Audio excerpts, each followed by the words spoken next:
Accusations continue to fly and intrigue swirls as Kenya's opposition figure Miguna Miguna is deported again. Scientists sound the alarm over the threat of the world's biggest floating island of garbage. And Japan looks to robots as the future of elderly care. Africa 54 starts right now. Good evening and welcome. I'm Vincent McCory. This is Africa 54. The intrigue surrounding the international travels of a Kenyan opposition politician is leaving more questions than answers.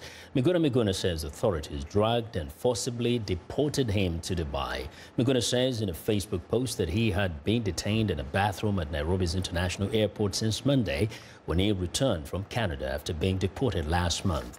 He says authorities broke into the bathroom Thursday and injected him with a substance, then dragged him to an Emirates airline plane. And lawyers for Miguna said their client was deported despite a court order mandating his release. Kenya's Interior Minister and Police Chief were both fined for contempt of court on Thursday for failing to obey a judge's order for Miguna in a sharp escalation in a standoff between the government and the judiciary. High Court Judge George Odunda said both men had conducted themselves in a most despicable manner not expected in this constitutional era. End of quote. An unprecedented rebuke of such senior figures. Miguna was deported to Canada last month after he administered the oath of office to opposition leader Raila Odinga at his mock presidential swearing-in ceremony in January to protest President Uhuru Kenyatta's re-election. He was stripped of his Kenyan passport before he was forced to leave the country. However, Miguna holds a Canadian citizenship and is traveling on a Canadian passport. Early results in the Egyptian presidential election show incumbent Abdel Fattah al-Sisi cruising toward an expected landslide victory, although voter turnout was lower than expected. According to preliminary results reported by the state news agency MENA, al-Sisi is winning with 92% of the vote. Official election results due on Monday, April the 2nd. Al-Sisi faced no credible opposition after a crackdown against serious challenges. Critics say the contest recalled the kind of vote that kept Arab autocrats in power for decades before the 2011 Arab Spring. The former military commander overthrew Islamist Mohamed Morsi, Egypt's first freely elected president, during turmoil in 2013 that followed a popular uprising 2 years earlier. Now, expectations are high among Ethiopians following the election of Abiy Ahmed as the new chairperson of the ruling Ethiopian People's Revolutionary Democratic Front. State-run television says the 180-member council of the ruling coalition chose Abiy to succeed Haile Mariam Desalegn as its chairperson. This means Abiy automatically becomes prime minister. He'll be sworn in on Monday after approval by Parliament. Abiy hails from the Oromo ethnic group. The ruling coalition has struggled to contain violent unrest since 2015, the biggest challenge to its hold on power since 1991. The government has twice imposed emergency rule, most recently after Haile Mariam's resignation, to contain unrest mainly in Oromia province. Abiy now has to implement the democratic reforms the government has promised and bridge divisions inside his ruling coalition. Now, for more on what can be expected of the new leadership in Addis Ababa, Tsedale Lema, editor-in-chief and founder Addis Standard Magazine, joins me live via Skype from Frankfurt, Germany. Good evening, Tsedale. Good evening, Vincent. First, how optimistic are you that Abiy would make a difference in the coming days as a prime minister? Let me begin by slightly correcting you how to pronounce his name. It's not Abiy, it's Abiy. Makes a difference, I hope. How optimistic I am? Very cautiously optimistic, because the way and the manner in which he came to assume the position now, it traces back its origin to the people's power, to the protest, and to some of the reform agendas that the party wanted to introduce as a response to popular protest against the government for the last 3+ years in the country. So because they recognize that unless something has changed they were facing fundamental problems, and the legitimacy was draining so fast. They had to decide to bring in a change in leadership. Because of that, I am slightly or cautiously optimistic regarding the changes. What about the significance of him being from the Oromia community? Well, symbolically, it means a lot, because even though, Ethiopia, some would argue that Ethiopia has had previously leaders that come from the Oromo community, this is the first time that the Oromo constituency is getting a prime minister that clearly identifies himself as an Oromo and also works for the Oromo cause in representing the Oromo in the state power. So this is symbolically huge, and the Oromia Regional State is the one that started the protest and the one that still continues protesting against the sitting government. So this will have a symbolic impact. But I am not sure if it would mean anything unless Dr. Abiy is allowed to flex his muscle and to do the changes, the reform that they promised to bring in without impediment. And actually, talking about that, how influential is the Prime Minister when you think about the power of this coalition, the party itself? Well, if we come from the past 6 years, the Prime Minister's office has been made literally irrelevant. And this has been the trend since the days of the strongman, the late Meles Zenawi. That is when, 2012, that is when the office of the Prime Minister became essentially irrelevant. And that led to the failure of the regime, which the Prime Minister himself admitted to and resigned from. So Dr. Abiy has to reverse that. He has to make changes that the Prime Minister's office becomes relevant. He has to also make an assertion that he be the commander-in-chief of the army and not the other way around. So wow. It's entirely up to what he's going to do, and whether or not he will be allowed to do that. That would make the office of the Prime Minister relevant again. We'll definitely be watching that. Mr. Dale, thank you very much for joining us today. Thanks for having me. That's Tsedale Lema, who's the editor-in-chief and founder at his Standard magazine. We could see the world's first 100 million population city by the end of this century. That's the conclusion of a new research into the speed of urbanization in many fast-growing countries in Africa and Asia, which suggests even small cities could balloon into huge metropolis in the coming decades. And Ritual has a report.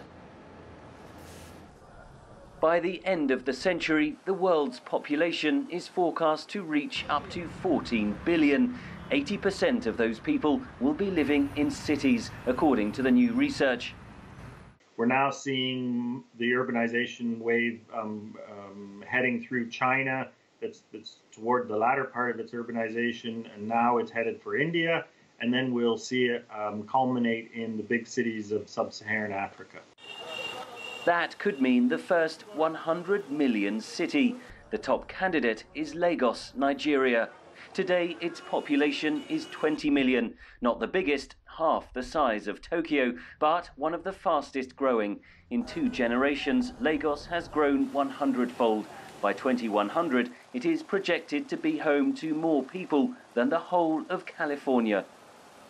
Well, Lagos, Dar es Salaam, Kinshasa, these are the cities that are looking at 4 to 5-fold increases in population.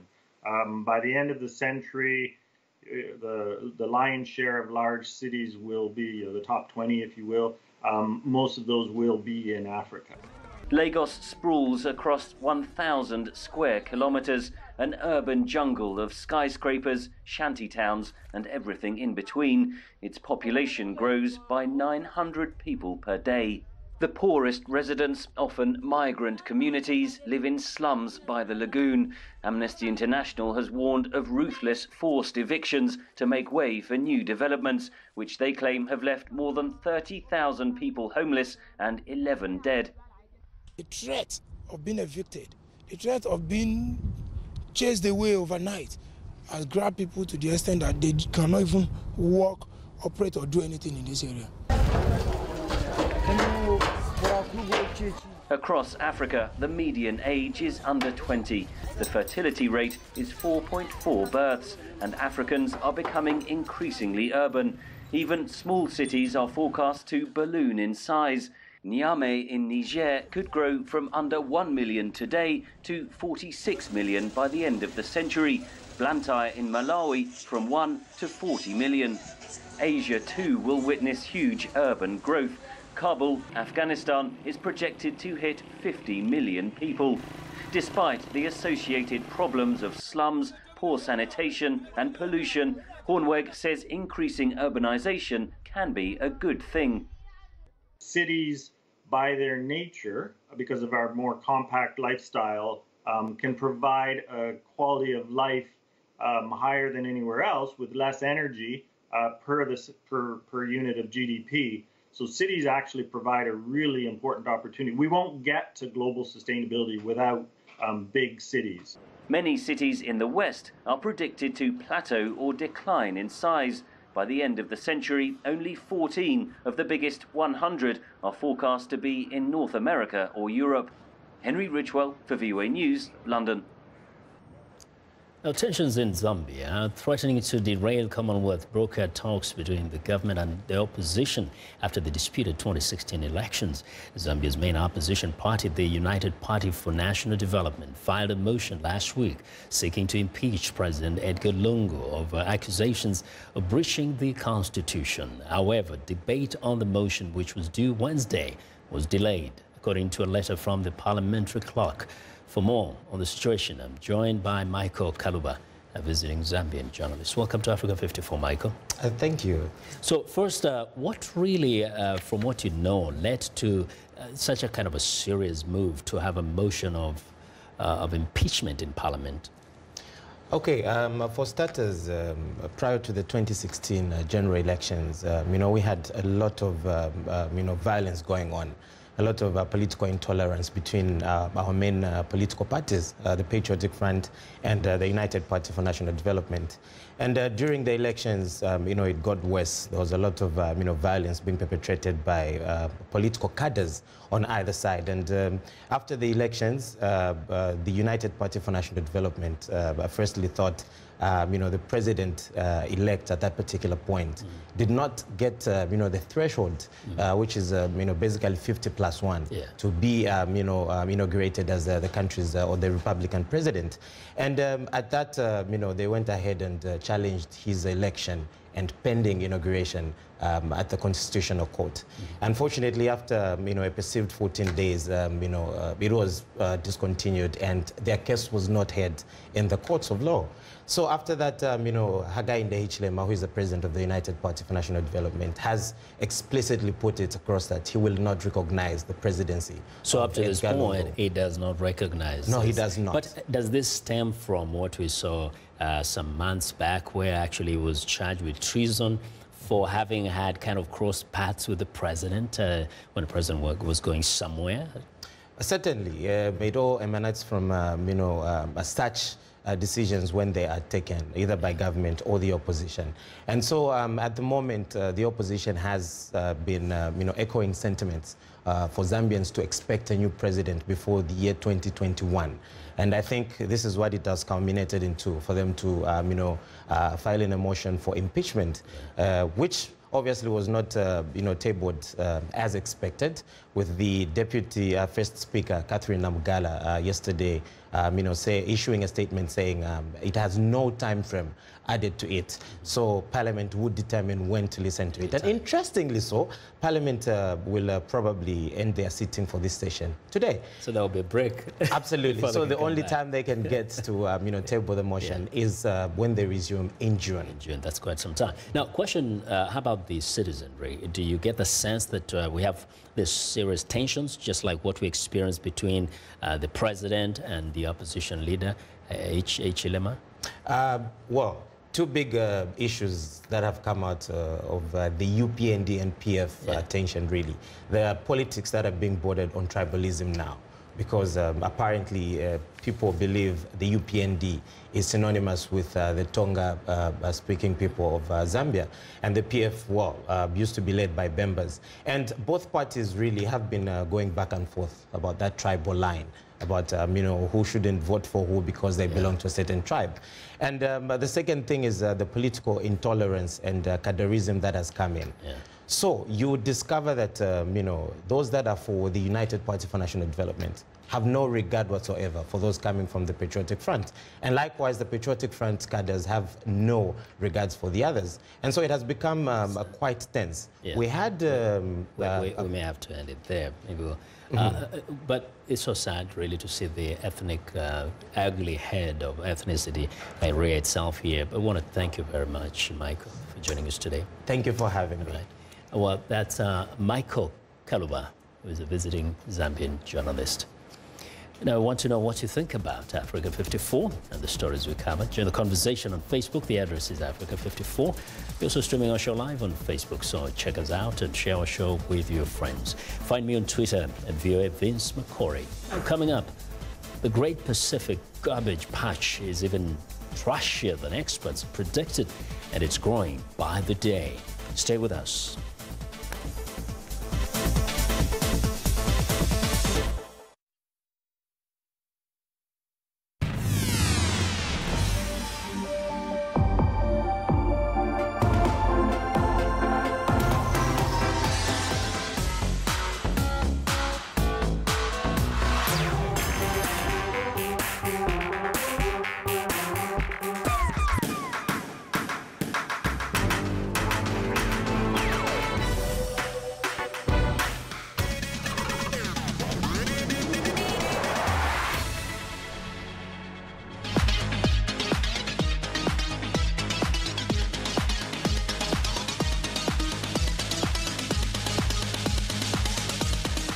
Well, it's time now for a health report, and joining us now is Africa 54 health correspondent Lino Madu with a look at cleaning up the ocean. Lino.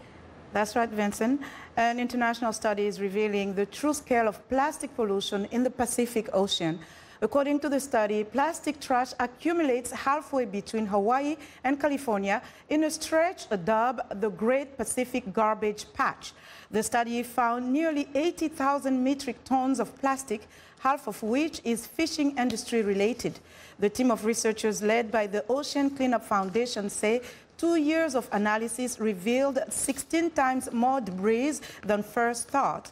Experts say there are different types of ways that plastic is dangerous for humans. Direct toxicity from plastics comes from lead, cadmium, and mercury. And these toxins have also been found in many fish in the ocean, which is very dangerous for humans. I strongly believe that coordinated worldwide effort is needed among governmental institutions to act both locally and nationally, and policymakers and scientific community, scientific research to tackle these environmental issues, along with raising more awareness among fishermen as well, and big fishing companies in order to try to find a solution. Now get this, the United States is the #1 trash producing country in the world at just over 1,600 pounds per person per year. Environmentalists say plastics and other waste are becoming more difficult to discard, and Americans, as well as other countries, will need to embrace a zero waste mentality. Joining us from our New York studios for more on the subject is Gail Barnes. Ms. Barnes is a technology and sustainability expert. Gail Barnes, welcome to the show. It's wonderful to be with you. It's great to have you. Listen, what is causing the global increase in the production of waste? We are consuming more than we should, and when it comes to recycling, China has recently, the ban went into effect on the 1st of January, said that they will no longer be accepting other people's trash, which makes it so important that we need to take personal responsibility for creating less waste. And I've got 3 ideas for you today. to share and that tell us some will of make these that ideas. possible. Tell us some of the ideas. How do we do that? The first thing we can do is to compostable lunch, for example, where so much plastic is just not recycled, and particularly flexible packaging is not recycled. So when you pack a compostable lunch and everything in there, from your orange to your snacks, which may be in packaging, is compostable, this is a really good thing, because afterwards, after you finished your lunch, your food scraps, your fruit peels, and your compostable packaging. For example, I've worked extensively with a company, a startup in Israel called TIPA, T-I-P-A, that makes a compostable packaging with breakthrough technology that allows you to put it into the compost. Okay, so tell us about some of, there are some countries that have banned plastic, the use of plastic, such as Rwanda. Why is plastic such a problem?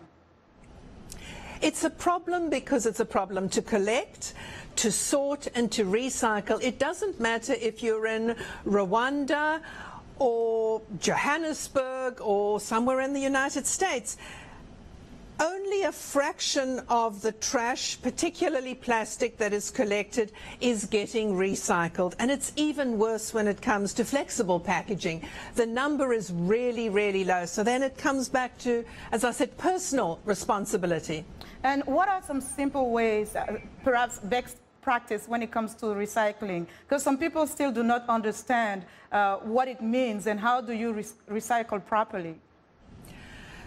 Recycling means that you take a product like a bottle or a can, you put it into collection, it goes somewhere, and it's either broken down mechanically or chemically into a material which goes into other materials or back into the same. Composting is when you take food waste, natural materials, and compostable packaging, for example, using the TIPA technology, back to the soil. One of the solutions you encourage is green living, quickly, because we don't have much time left. What is green living, and how does it make a difference?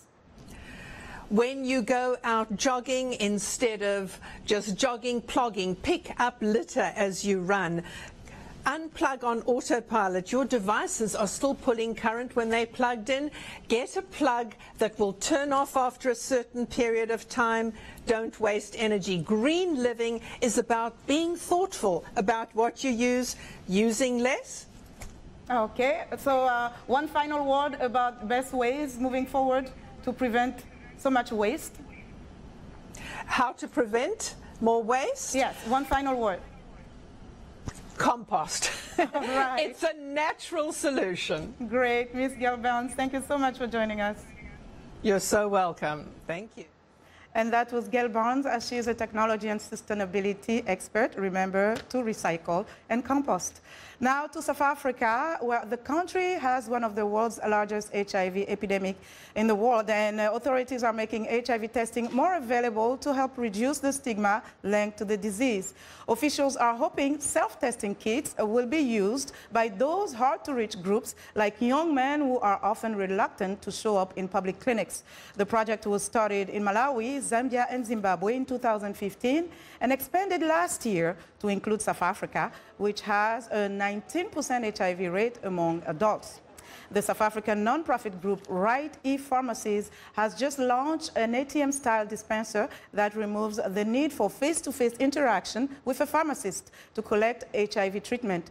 Patients can activate the vending machines, the first in Africa, using a membership card and a personal ID number, which calls up repeat prescriptions preloaded by doctors. And that's our health report for today. To stay in touch, find me on Twitter @LenorMadou. Vincent, back to you. Well, thanks a lot, Lenore. Be sure to watch for Lenore Madou's Health Report every Tuesday and Thursday on Africa 54. Well, it's time now for a short break. Still to come on Africa 54, how robots are winning over Japan's elderly. We'll be right back.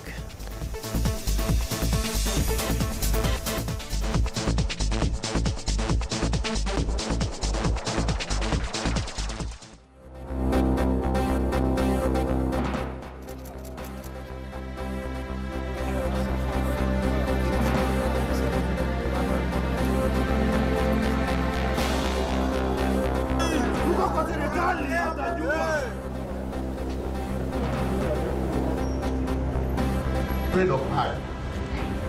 Do whatever you want to do.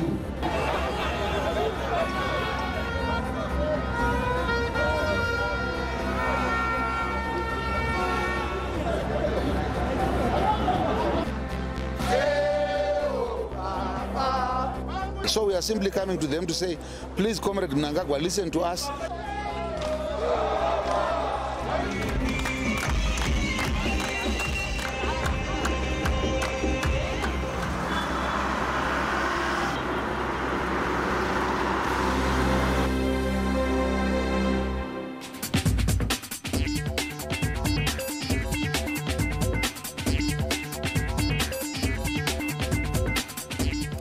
Welcome back to Africa 54, and here's what's trending.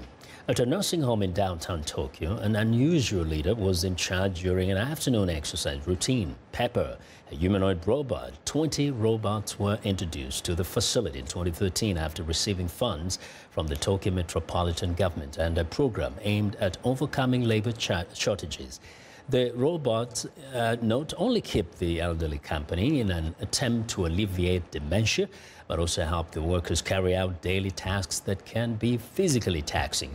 People aged 65 or older account for 27% of the total population and is set to grow to almost 40% by 2065. Next up, Apple is hoping it can regain ground that its products have recently lost in U.S. classrooms. CEO Tim Cook unveiled the latest iPad in a Chicago high school to signal a renewed emphasis on education. The new iPad will have a few things that last year's model didn't. It will start at $325 for the general public and $299 for schools. Apple is adding the ability to use a digital pencil to draw and write on its cheapest iPad model in an attempt to make the tablet more compelling for creating, teaching, and learning. Well, and finally, cats in the southern Iraqi city of Basra are in good hands thanks to a new hotel run by veterinary medicine student Ahmed Taher Maki. The 22-year-old cat lover made a career out of his passion for pets as he turned part of his family's house into a hotel that he says is the first in Iraq to house the animals. The two-room hotel offers comfortable beds, healthy food choices, a mini playground, bathing, and air conditioning for the lucky cats. The hotel can accommodate up to 30 cats at a time. A one-night stay at the hotel costs between $4 and $6, and that's what is trending. That's our show for today. Thanks a lot for watching, and have a good night.